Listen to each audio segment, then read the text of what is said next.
pandinig ng mga tao, God did not take residence among the people. Sa kanila, ang konsepto ng God was He is in heaven or He is in a temple at nandun siya sa most holy place, Holy of Holies. Walang nakakapasok doon, limited lang, yung high priest, once a year, may kurtinang nakatakip na makapal, walang pwedeng tumawid. In other words, malayo at malayo ang Diyos sa konsepto ng mga tao. And here comes John teaching us that when Jesus was born, this is actually the whole of the divine now being transported from that divine space into human space, into human community, naging tao, kasama ng mga tao, kahalubilo, kasama, at hindi malayo, hindi distant, hindi separate. This is a very, very new idea. Hindi ito madaling tanggapin, paniwalaan, unawaan, lalo ng mga tao nung araw na unang nakarinig nito. Sa atin ngayon, it's already a given. Dahil nasanay na tayo, lagi itong naririnig. At 2,000 taon, halos na ito itinuturo sa mga Kristiyano. Pero nung unang ito'y binanggit, sobrang revolutionary. It needed a lot of spiritual enlightenment for this to be understood. Lalong-lalo naman nung sinabi ni Jesus, dahil tinatanong siya, kailan ba darating ang kaharian ng Diyos? At sabi niya sa Luke 17:21, the kingdom of God is in your midst. Is in you, is within you. Lumapit ang lumapit hanggang pumasok sa puso ng tao, nakiisa sa espiritu ng tao, ang espiritu ng Diyos, to the point that Paul would later say, your body is now the temple of the Holy Spirit. The concept was, God was in a stone temple, a temple made of stone, separate from the people, at may intermediaries siya, mga priests, between the divine and humans.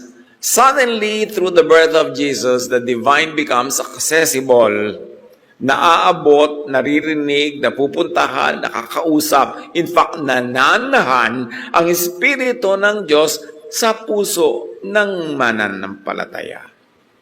Ang laking lipat ang naganap. So anong saysay at application ng Pasko dyan? The divine incarnated, Jesusness was born as Jesus the person. The word, the idea that was about Jesusness is now a person called Jesus. Para sa atin, gusto nating magkaroon ng Pasko, gusto nating ipamahagi ang Pasko, be an incarnation of the incarnation. Kasi sabi, whoever believes in me will do the works I have been doing, and they will do even greater things than this. Sabi ni Jesus, ang naniniwala sa akin ay gagawin ang mga ginawa ko. Hihigitan pa nila ito. Dahil dadagdagan ko pa ang kapangyarihan na ibibigay sa kanila. I'm going to the Father, and I'm going to stand between the Father and humans, between the divine and humans, and make the power of heaven available to all who believe. Sabi, kung naniniwala kayo sa akin, patunayan nyo, gawin nyo ang mga ginawa ko. Siyempre, ang gagawin natin ginawa ni Jesus ay yung magmahal sa mga tao, magturo sa kanila, tanggapin sila, pagalingin ang mga may sakit, ibsan ng kanilang uhaw at gutom. Yun ang gagayahin natin, hindi yung napako siya sa krus, papapako din tayo. Hindi yun ang ipinapagaya sa atin, kundi yung mabubuting gawa niya sa pagpapalaya ng mga tao, pagbibigay ng kapayapaan, ng peace of mind, at pagpapalaganap ng pagmamahalan. Operationalize Christmas. Habang sabi ng Merry Christmas, maligayang Pasko, padala-padala ng mga greetings, what is important is for Christmas to be born in your manger. Si Jesus bilang sanggol isinilang sa isang lugar at inilagay sa sabsaban, sa manger, sa pakainan ng hayop. Tayo ngayon yung manger na yon. Let Jesus be born and be placed into your heart. And from that heart, grow to mature and to minister to many others. Paano natin gagawin yun? Buksan natin ang ating puso, tanggapin natin si Jesus, hindi lang sa salitang tinatanggap kita, kundi tanggapin natin yung katuruan niya, unawain ito, at ipamuhay, at ibigay na halimbawa sa bawat isa, at ipamahagi ang kanyang pag-ibig sa lahat ng ating mararating, then nagiging totoo yung Pasko. We operationalize Christmas. We become the manger into which the infant is placed and from which the infant grows to maturity. Na ang puso natin ay mag-host ng Espiritu ng Diyos at tayo lalago, bubuti, babait, dumadami ang ating minamahal, tinuturuan natin sila ng pag-ibig ng Diyos at habang nangyayari yon, ang pag-ibig ng Diyos na tinanggap natin ay naililipat-lipat natin sa iba, dumadami ng dumadami, lumalaganap yung kingdom of God on earth. Na parang ang mga outpost noon ay yung mga puso ng bawat isang pinagaharian ni Jesus. And when the earth is filled with that love, that's when the love of the Lord will rule all over. Siyempre may kalaban yon dahil may ibang gustong manirahan sa puso ng mga tao. Yung espiritu ng galit, espiritu ng pag-aaway, ng pagkamuhi, mga espiritu ng inggit, ng mga walang katapusang contest at gera, kailangan yung magapi ng espiritu ng pag-ibig at pagka yun ay tumanggap ng pagpapatawad ng Diyos, naunawaan ng pag-ibig, ang grasya, ang kabautihan ng Diyos, at ito'y tinanggap at nagbunga ng kapayapaan. At dahil doon ngayon siya rin ay maaari ng magbahagi ng kabutihan, ng pagpapatawad sa kapwa, na kagandahang loob, at yung mga mahahawa sa kanyang pag-ibig ay maghahawa rin sa iba. That's when the world, the entire planet becomes the kingdom of God. Meanwhile, bawat isa is a tiny kingdom kasi sabi ni Jesus, the kingdom of God is in you, is within you. Hindi nyo kailangan puntahan sa isang lugar, hindi nyo kailangang layuan o hanapin kasi nasa sa inyo. John 1:14, we have seen His glory, full of grace and truth. Kaya ang pag-appreciate natin, mga kapatid, sa Pasko ay dapat gumraduate na, lumampas na doon sa Belen, yung parang, ito yung mga eksena, ito yung mga naganap, yung mga plot. Alam na natin yun sa ulo na natin. So dapat na natin ngayong mabatid, magagap, mahukay ang lalim ng bawat isang karakter at pangyayari sa ating ginagawang celebration. Lahat ng mga yun, bagamat literally nangyari, meron sila ring malalalim na mga symbolisms na dapat naman ngayon sa pag-mature natin, doon na tayo pumunta sa pag-appreciate. So we have seen His glory, full of grace and truth. Ano ngayon ang application niyan sa atin? Let your graciousness, your listening, tenderness, your patience become a way the Word enter people's lives. Gagawin mo na ngayon ang sarili mo na manger into which the infantness of Jesusness is born and placed, and from which it grows. Na tayo na ngayon ang parang magiging daan para yung pag-ibig ng Diyos through Jesus ay makarating naman sa iba. That we are able to make that infant Jesus get born in other people's mangers, in their minds and hearts, to the point that they understand it, they live it, and then they share it. The true and the deep spirit of Christmas. Be a way of the way. Jesus is the way. Pero tayo naman ang daanan niya, pintuan na pasukan niya patungo sa ating mga kakilala, pamilya, kaibigan, sa mga taong naaabot natin, maabot tayo sila ni Jesus through us. Through our love. Through our kagandahang loob, kabutihan, at pagmamahal. Then mararanasan nila yun. Jesus, the love of God, must be experienced. Hindi yun na ituturo ng salita, ng paragraph, ng sermon. Dapat yun nararamdaman. Ipinararamdam, ipinadadama. Bring divine love and gentleness into ordinary spaces. And that's when you become a missionary of Christmas. That's when you become an exponent of Christmas. Remember, Christmas is the idea made physical. So let the Word that was born as Jesus, let the idea, the wordness, or what we call Jesusness, inhabit your heart and mind. Dapat yun ang laman ng ating puso. Yun ang laman ng ating isip, yun ang lumalago. Yung tanim na diwa ni Jesus. And ano yun? Puro naman yung mga pagmamahal sa kapwa, pagtanggap, pag-ibig, pagsusuko ng ating buhay to the holiness of God. That we are cleansed, we are purified through faith by the power of God through Jesus. At yan ay mararanasan. Hindi lang maiintindihan sa utak yan, nararamdaman dapat ng puso.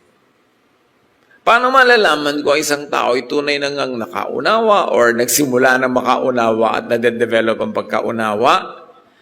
Pabait ng pabait. Pabuti ng pabuti ang asal, ang ugali. Hindi yung puro religion ang natutunan na ang nagiging bunga pa kuminsan ay sumusungit, nagiging judgmental, nagiging mapanghusga, nagiging self-righteous, hiwalay ng hiwalay sa kapwa, puro siya ang mabuti, yung iba mali. Hindi naman dapat gano'n ang bunga. Bunga yun ng religiosity. Pero ang bunga ng spirituality ay patuloy na pagbabagong loob. Ang mababang kalooban, maunawain, mapagbigay, mapagparaya, yun ang tunay na mensahe ng pagkakapanganak kay Jesus. At pag yun ay ating naisa sa pamuhay na inevitably, surely, iaabot din natin sa iba. Maibibigay din sa iba. At yun ang pinakamagandang sermon. Yun ang pinakamagandang mensahe. Yun ang pinakamagandang Bible study. Yun ang pinakamagandang katuruan. Yung naipadama mo sa tunay, sa kilos, sa gawa, sa mga tao, ang pag-ibig ng Diyos. Hindi lang inuusal ng bibig. Ginagawa, nararamdaman. And with Jesus in you, eternal and transcendent ka. Why? Because Jesus is eternal. Jesus came from that which is eternal. In the beginning, Jesus was there. The Word was there. So, when you internalize Jesus, pag pinaniwalaan natin, nakipag-isa sa Kanya ating Espiritu, we too become part of His eternal nature. Kaya nagkakaroon ka ng buhay na walang hanggan. Mamatay man ang katawan, katawan lang yun. Pero yung espiritong nakipag-isa na kay Jesus ay patuloy na mabubuhay dahil nakipag-isa tayo to Him who is eternal. So, pag na-internalize natin mga kapatid that we are eternal, we have an eternal nature, hindi lang tayo lifetime dito sa earth, hindi lang tayo year or month or week or hour or minute, it will affect our behavior. Let the eternal divine rhythm soften your actions and reactions. Widen your kindness, lengthen your patience. Kasi eternal ka. Hindi ka dapat i-define ng isang moment lang. Nainis ka, nagalit ka, sasabog ka na, maninira ka na, makakasira ka na ang tagal-tagal ng effect sa iyo at sa kapwa. Don't let passing moments define you. That's part of the gift of Christmas. Hindi ka seasonal. Hindi ka lang momentary. You have eternal eternity in your spirit. Therefore, makikitungo tayo, makikibagay sa mga moments na nangyayari from an eternal point of view. So if it doesn't matter 10,000 years from now, it does not really matter. What could anger you in a split second should not be allowed to anger you in a split second because you are eternal. Hindi ka dapat maikulong ng maiksing panahon. Tapos pagsisisihan ng napakatagal, makakasakit ng napakatagal, dahil lang nag-react tayo sa moment. Dapat transcendent tayo sa mga moment. Do not let passing moments negate the eternal in your spirit. John 1:3, through Him all things were made. That means including us. Through Jesus, or through the Word, which was Jesusness before the Word was born as flesh, through Him, all of us were made. So live as one shaped by the Maker. Don't forget, we were made by the Maker. So be faithful to the design. Be faithful to the purpose for which we were made. Live as one made in the Maker's image. The lie is that may iba kang image. Ako talaga magagalitin ako. Ako talaga na-offend ako sa ganito. Ako talaga masungit. Ako talaga magaan ang kamay ko. Nananakit ako. Masakit ng dila ako pagka pumilantik. No, that is not the image in which you were made. Pero pag hindi natin naaalala, lalo't nalilimot natin yung original concept of creation, in who created us and in whose image you were created, madaling malinlang ng mga kasinungalingan na meron tayong ibang image. And it's so easy to be deluded into behaving according to that false image. No, your true image is the image of God. And that is the gift of Christmas. Pag naaalala mo yun, you will behave accordingly. You will be more peaceful, kinder, more forgiving, more serene, less reachable by the negative forces in this world. So dahil may Christmas, anong saysay nun? Walk gently. Create kindly. Because the one who formed all things is revealed through love. How did the Father reveal Himself? Through Jesus. And what did Jesus reveal? Love. So, the one who made us is revealed through love. Therefore, we should reveal God to others through love. And we should reveal ourselves, what we really are, also through love. Kung minsan madaling ma-cheapen yung word na love, akala na iba pagka love yung katuruan mo, para kang yung hippie nung araw, yung make love, not to aring, it is being trivialized like that. But love is really the essence of the Creator. While many people have trivialized it, even to the point of making it comical, we, serious believers, must go back to the seriousness of the word love and to the seriousness of its application. Reveal, teach about, share Jesus through love. Hindi tatalab yung sharing of Jesus through a sermon, through a well-worded treatise or thesis or term paper or speech. There's nothing more powerful than the act of love and the feeling of love. Kaya nang dapat i-master ng mga tunay na Jesus believers. Hindi yung dahil naging relihiyoso ka, lalo ka pa naging less loving, tas naging choosy ka who to love, yung lakamukha mo ng doktrina and hate everyone else. That's not the teaching of Jesus. And that's not the teaching of John 3:16. For God so loved the world that He gave His only Son, that whoever believes in Him will not perish, but will have eternal life. So para sa lahat yun, walang exclusive franchise ang sino man. John 1:4, in Him was life, and that life was the light of mankind. Christmas moves the world from darkness to light. And this merits serious study. Anong darkness yung tinuturing?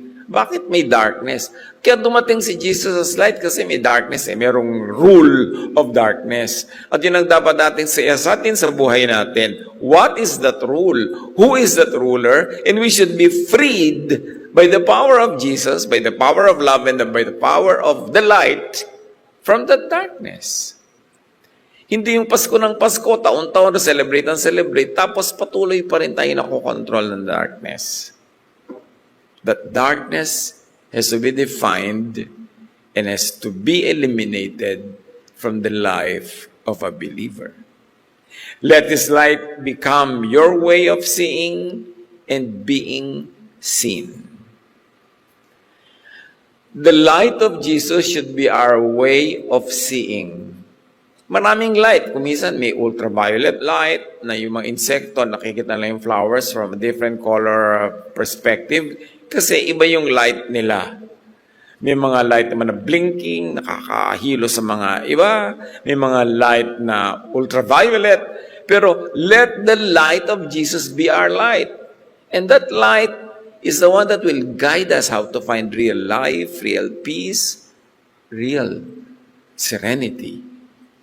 And let that light be our way of being seen. How do you want to be seen? How would you like the world to see you? As what? As a mini Jesus. So that the world sees us by the light of Jesus. Hindi yung lalo ka nagiging parang mini Pharisee, nagiging kang mini tyrant, mini kung ano-ano, dahil nga hindi natin nakikilala ang tunay na kahulugan ng anak ng Diyos. Do not mistake religiosity for spirituality. Hindi ko mo religyoso ay spiritual. Dapat tayong lumalim beyond the religious surfaces. Carry His light into conversations, choices, and reactions. Do we carry the light of Jesus in our conversations? O yung public conversation lang natin, especially in the religious setting, ang maka-Jesus, and in private conversations na hindi na?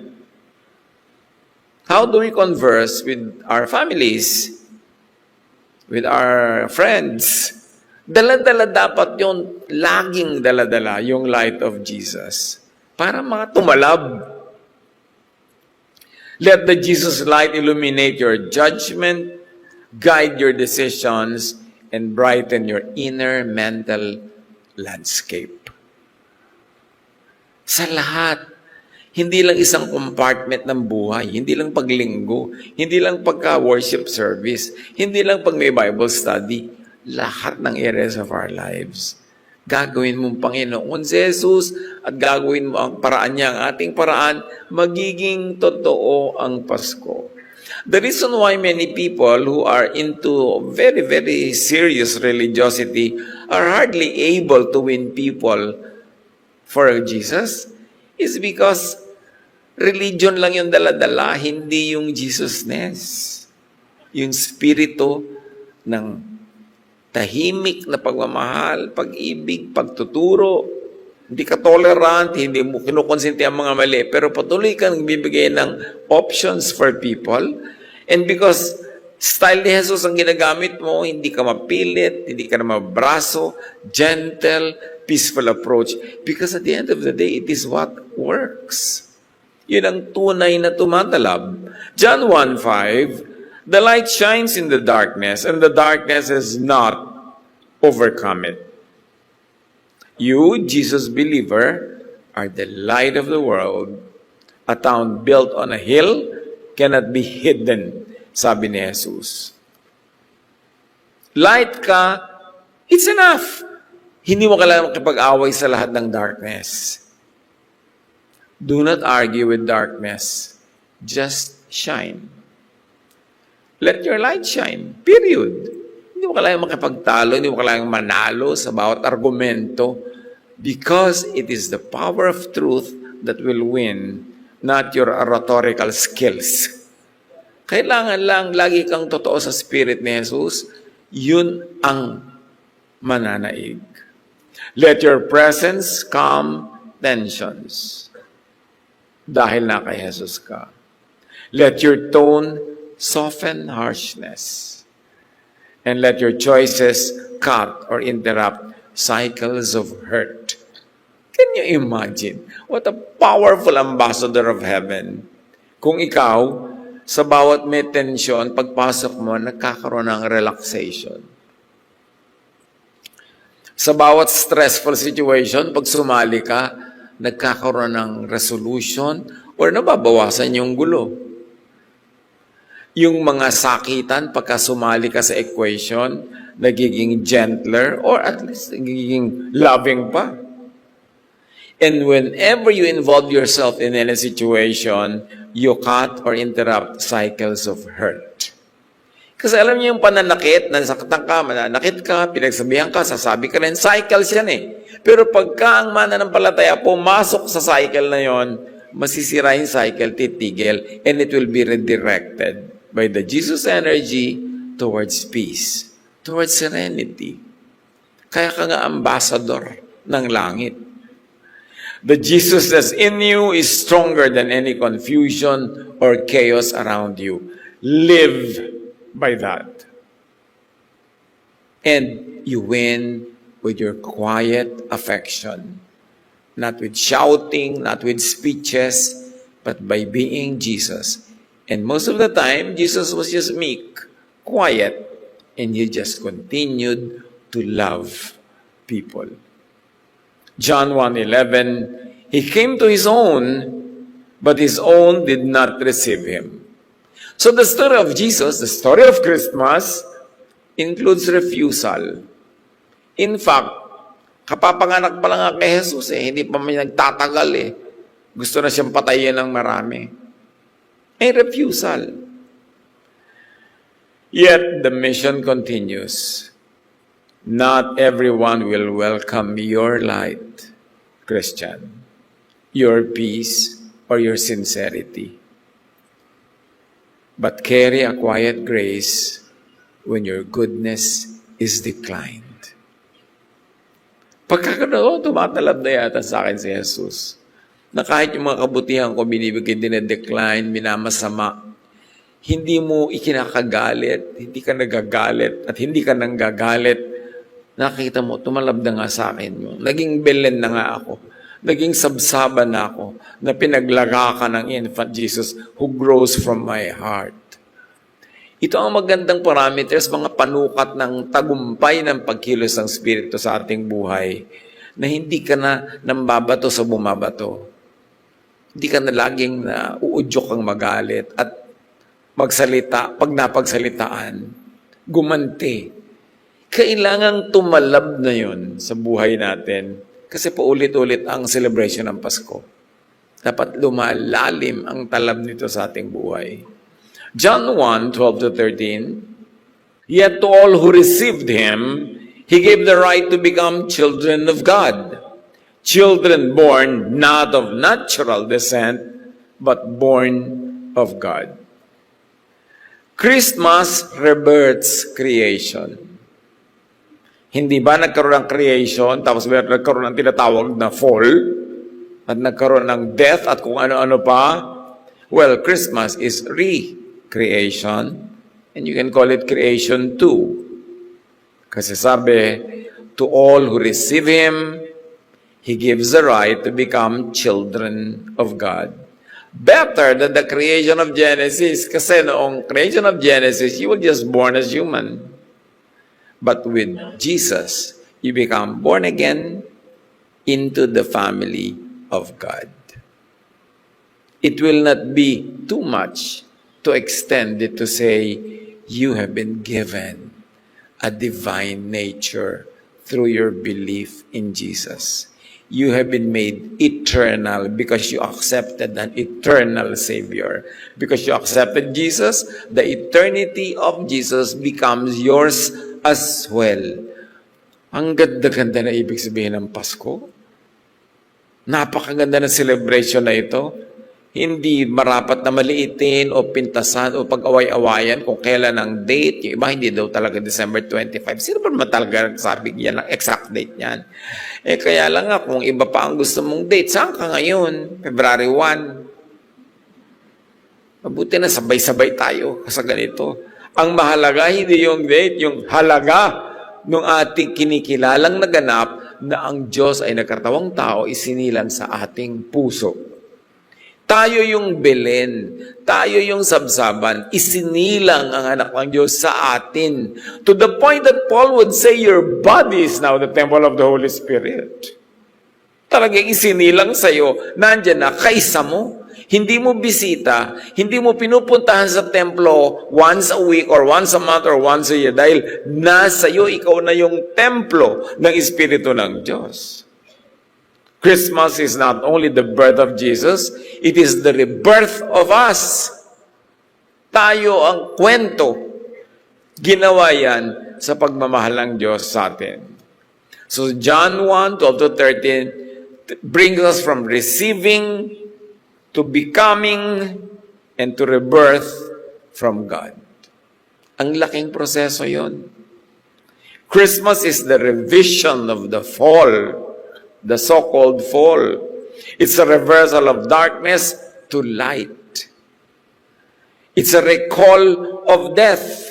Binawi ang death, nagkaroon tayo ng eternal life. Life becomes the truer identity of us, not death. Justification, not condemnation. Grace, not judgment. Maraming na iba ang Pasko. Dapat natin yung dibdibin. Christmas is the leveling up of made in God's image to be born in and with God's Spirit. Noon nga, made in God's image lang. Now you are born into God's family. You have become family of God, reborn with God's Spirit. So, Christmas is the reset of creation. Ang laki-laking event. Marapat ipagdiwang. Kaya lang malampasan natin sana yung mga gulo na hindi naman kailangan, sobrang color, sobrang sensual images of what Christmas is. Although those things, when festive, are not bad. Pero kailangan huwag kang titigil doon, makarating ka sa mas malalim na kahulugan. From resemblance to indwelling to God in us to we are in God. Yung sabing, God in us, God with us, hindi birong statement yun.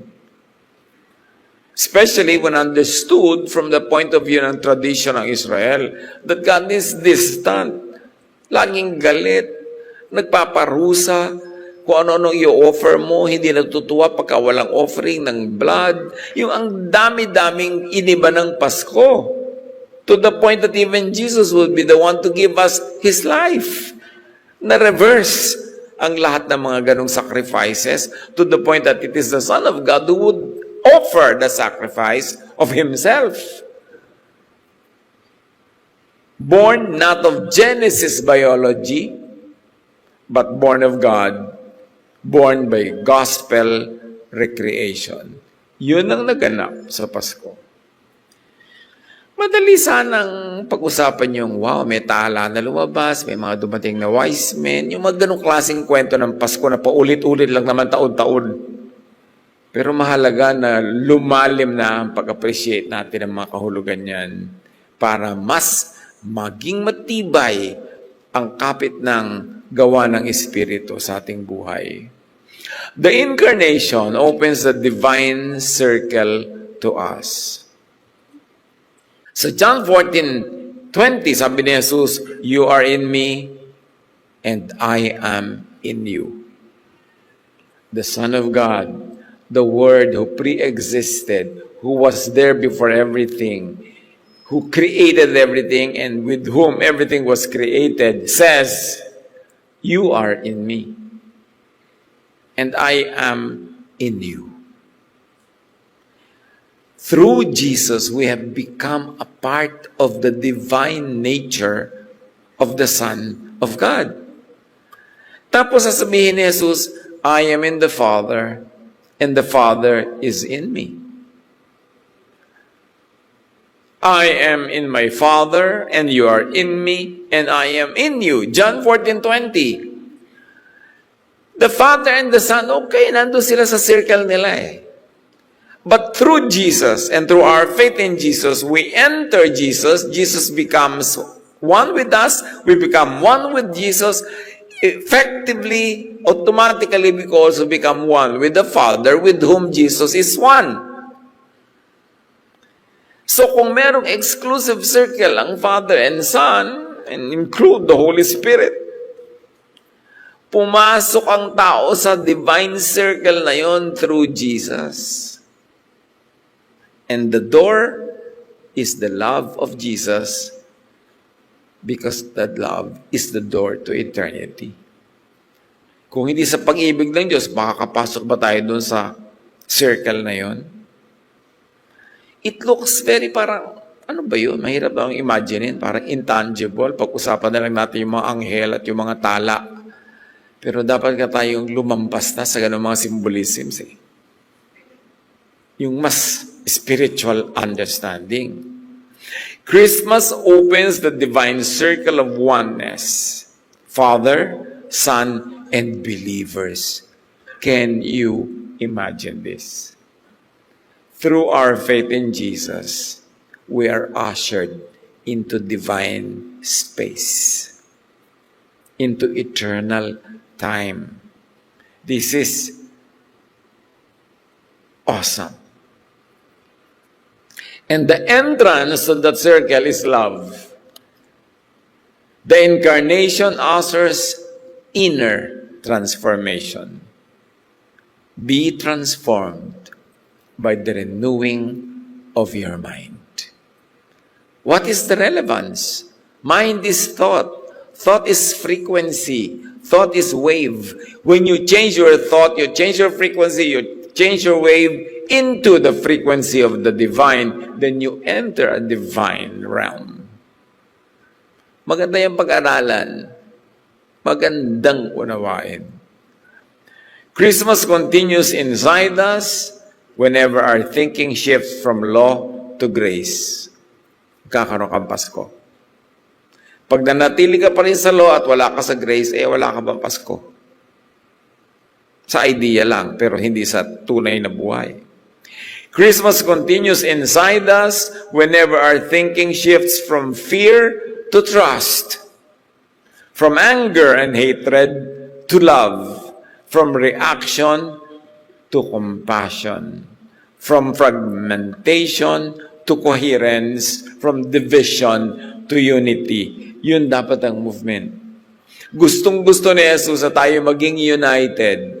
Kasi in unity, especially unity in love, unity in spirit, doon nag-ahari ang Espiritu ng Diyos. Kaya ang ginagawa ng kaaway is lagi tayong i-divide. Kasi pag divided tayo, hindi mabubuo yung coherence. Hindi tayo lilipat ng frequency and vibration to that divine frequency. Therefore, mapofrustrate ang ating mga attempts to be one with God, to have peace, to have love. Kaya, simpleng-simple yun. Identify any work of darkness na ang resulta is division. Bakit lagi may division? Pamilya, any club, pag may 3 member, mag-divide din bukas. Kahit ano na lang organisasyon, nagkakahati-hati, nag-aaway-away. Churches, dami ng dami. Dahil split ng split. Divide ng divide. Kasi meron dark forces at work that will do everything to prevent us from becoming one in spirit. Lagi tayong bibigyan ng divisive issues. Pag-aaway-awayan ng maliliit na bagay, kahit na kung gaano kaasim ang sinigang, pag-aawayan ng biyanan at ng manugang. Hindi tayo mauubusan ng pag-aawayan kasi dinadaya tayo ng kadiliman. So identify that at huwag kang padaig. Pagka gusto mo nang awayan yung isa dahil hindi ka kasundo, teka, may ibang forces at work dito. Hindi talaga kami ang magkaaway dito. Pinag-aaway kami. para hindi magganap ang kagustuhan ng Diyos sa magkaisa-isa ang mga tao. Kasi sa pagkaisa-isa, doon nabubuo ang kingdom of God. So ang gusto ng kaaway, fragmented yan. Kalat-kalat, iwahiwalay para walang power. Huwag paggamit sa deception of the evil one. Pamilya nyo, ano mga pinag-aawayan nyo? Isang dangkal na lupa? Lupa sa kuko? Magkakapatid nagsusumpaan dahil sa lumang piano. Di ba deception yun? Pero ano yun? Ano talaga yan? Yung nagiging kumisan tayo selfish, nagiging maramot para dumami na dumami yung koleksyon natin ng mga elepante. Mga elepanteng miniature, elepanteng ceramic, elepanteng bakal. Pagka naman namamatay ka na, wala namang tatanggap no kahit ipamana mo kasi kalat lang. Nadadaya tayo. Lahat ng pinag-aawayan natin, pandaraya lang. Kaya ang solusyon ni Jesus, love, forgiveness, understanding. Don't trivialize those words. Yun ang tunay na solusyon. Yun ang tunay na gamot. Ang kailangan lang natin, i-apply talaga. Kilalanin. Mga kapatid, takot-takot na Merry Christmas na naman sasabihin natin, pero nagbibigay ba tayo ng spirit ng Christmas, which is forgiveness, understanding, acceptance, love. Doon tayo maging magaling sa gawa, huwag sa salita. Identify everything, every conflict ninyo magkakaibigan, ang haba-haba ng pinagsamahan nyo, tapos napakaliit na bagay, papayagang lumaki, magkakalayo-layo kayo, sayang ang pinagsamahan. Yan ang gusto lagi ng darkness. But remember, Jesus is light. Kailangan may unity, which in quantum physics is coherence. Quantum coherence is the state where particles act in perfect sync. At pag nangyari yon, the particle becomes very powerful. Sabi nga nila, di ba, united we stand, divided we fall. Ano ang hindi pwedeng gawin ng isang united family, united community, united na bayan, united na humanity? At yan ang pinipigil ng darkness na maganap. Huwag padaya. Christmas defines love as the frequency of eternity. Doon tayo mag-master, mag-PhD, mag-doctorate, maging expert sa love. Hindi sa kung ano-ano mga theology na ang nagiging bunga pa madalas ay divisions. Whoever lives in love, lives in God. Perfect love drives out fear. 1 John 4:16 to 18. Operate in the love frequency. Every moment we choose love over hatred or fear, Jesus is born again within. Every moment, nire-reprise natin yung birth of Jesus and giving it additional depth and width and breadth and meaning. Christmas opens a new beginning. Anyone who accepts the light becomes part of God's family through a rebirth that comes from God. Can you imagine becoming part of God's family? So live from and with the dignity of one who is born of God. Taasan natin yung taste, yung level of dealing with others and with self. Hindi tayo mga mabababang uri, napakataas because we are born into the family of God. Madalas lang nakakalimutan natin yung identity na yun. Kaya nag-a-assume tayo ng false image. Bisa bumababa yung ating level, yung ethics, pakikitungo, pagkatao. Pero kasinungalingan yun. Hindi yun ang totoo tungkol sa atin. Let this identity steady your emotions, refine your choices, and deepen your compassion. Kung magiging mahusay tayo mga kapatid sa pagiging compassionate, maawain, mahabagin, mapagkalinga. Yun ang ministry ni Jesus. Treat people not by their labels or histories, but by the same grace that welcomed you. Kung paano ka tinanggap ng Diyos, gano'n natin tanggapin ang isa't isa.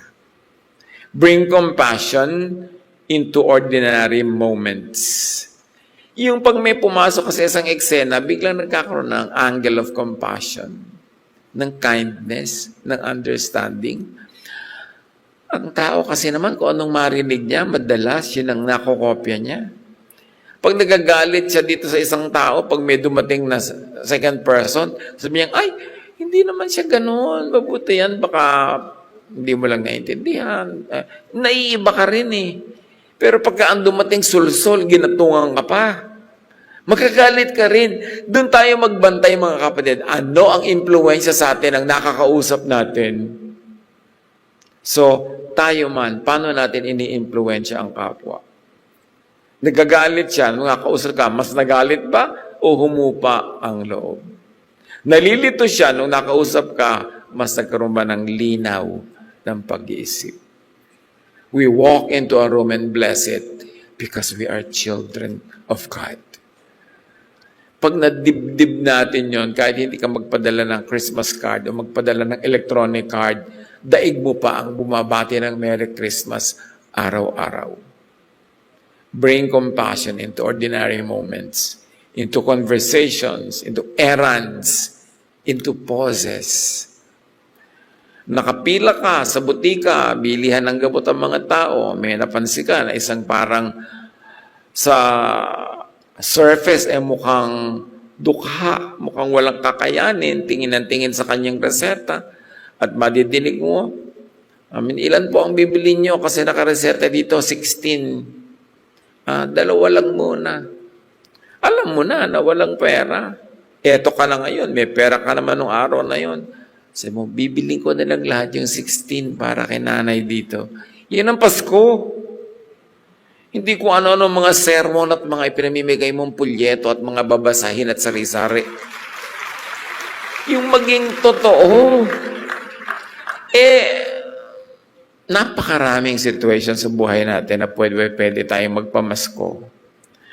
Maraming kahirapan, maraming mga pagdurusa sa mundo na pwedeng ikaw yung sagot.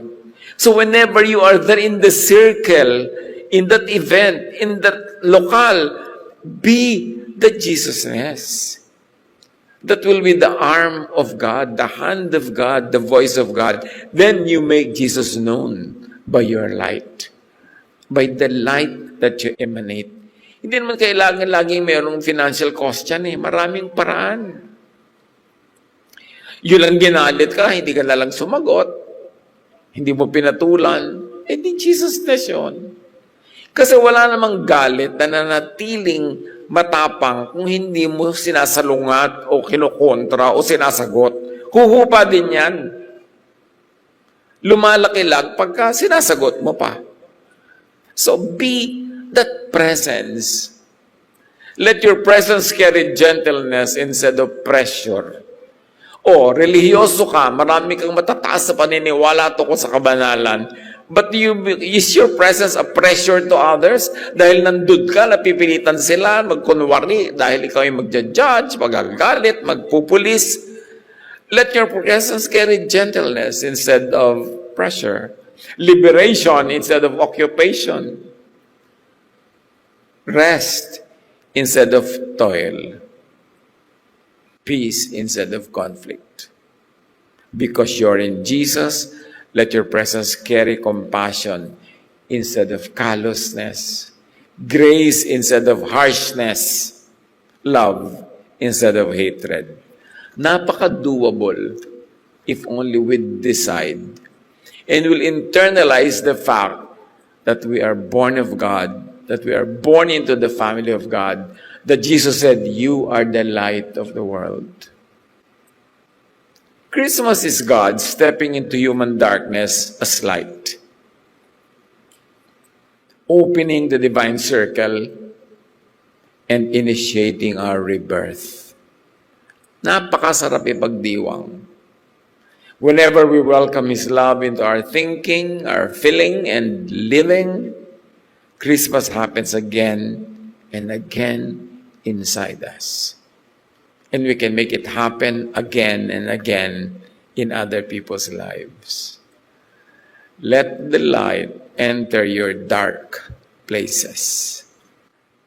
Siyasatin natin ang mga sarili. What are the dark corners and spots in my life?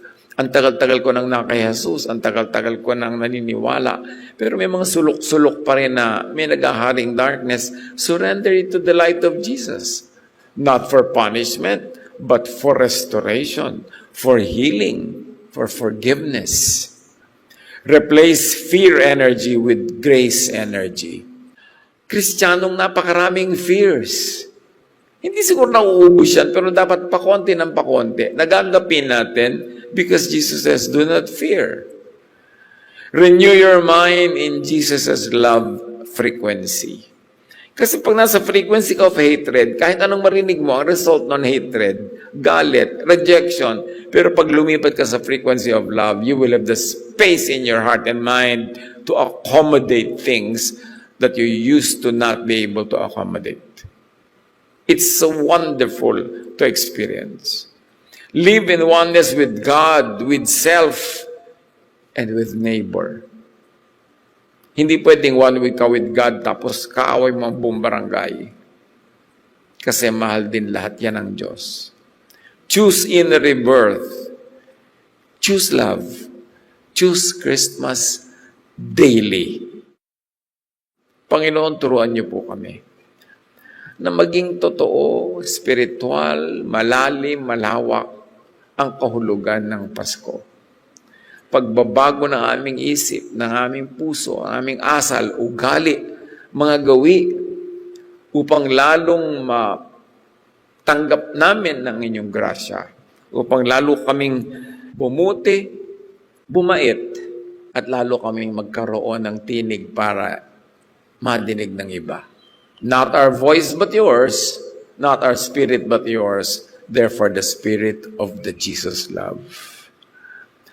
Siyasatin niyo po kami kung may mga nalalabi pa mga dark spots in our hearts, dark spaces that should be surrendered to the love and grace of Jesus, that we should be surrendered to your healing, restoration, because we cannot give what we do not have, that we have to be healthy spiritually to be able to help others.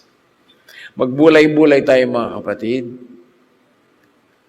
Pag-isipang mabuti, ihingi ng payo sa Diyos kung ano ang mga very personal application sa atin ng Spirit of Christmas, ng halaga